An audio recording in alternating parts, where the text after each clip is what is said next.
Vote এখনো ঘোষণা হয়নি, তার আগেই বাংলায় নামছে 480 কোম্পানি কেন্দ্রীয় বাহিনী।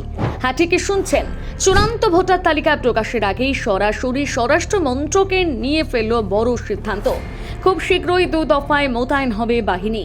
1 মার্চ আসছে প্রথম দফায় 240 কোম্পানি, 10 মার্চ পৌঁছবে আরও 240 কোম্পানি। চিঠি গিয়েছে রাজ্যের মুখ্য সচিব, স্বরাষ্ট্র সচিব আর ডিজির কাছে। প্রথম দফায় ঠিক কি থাকছে কেন্দ্রীয় নিরাপত্তার দিকে। 110 company CRPF, 55 company BSF, 27 company ITBP, 27 company SSB, 21 company CISF.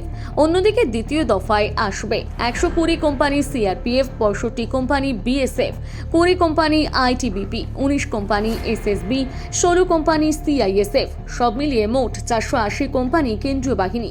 কিন্তু এখন প্রশ্ন, ভোটের দিনক্ষণই এখনো ঘোষণা হয়নি, এত তাড়াহুড়ো কেন? বিশেষজ্ঞদের মতে এর পেছনে রয়েছে মূলত দুটি কারণ। 1, 28 ফেব্রুয়ারি প্রকাশ হবে চূড়ান্ত ভোটার তালিকা, তাই এরপর যাতে কোনো বিবাদ ঝামেলার সৃষ্টি না হয় বাংলায়। আর 2 মার্চ দ্বিতীয় সপ্তাহেই ঘোষণা হতে পারে ভোটের নির্ঘণ্ট। আর ভোটে এসে যাতে দুষ্কৃতীরা কবজা করতে না পারে, তার জন্যই এই সিদ্ধান্ত। অর্থাৎ ভোটের আগে বাংলা জুড়ে তৈরি হয়ে যাচ্ছে কড়া নিরাপত্তা বলয়। তবে এখন কত দফায় ভোট হবে তা অনেকটাই নির্ভর করছে এই কেন্দ্রীয় বাহিনীর সংখ্যার ওপর। রাজ্যের সিইও দপ্তর চাইছে 1 দফায় ভোট, কিন্তু চূড়ান্ত সিদ্ধান্ত নেবে নির্বাচন কমিশন।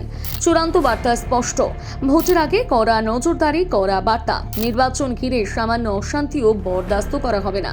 আইন ভাঙলে সরাসরি কেন্দ্রীয় বাহিনীর মুখোমুখি হতে হবে। এক কথায় বাংলায় ভোট এবার হবে নজিরবিহীন নিরাপত্তায়। আপনার কি মনে হয় এত বাহিনী মোতায়েন সত্যিই কি লাভ হবে? জানাতে ভুলবেন না আপনার মতামত।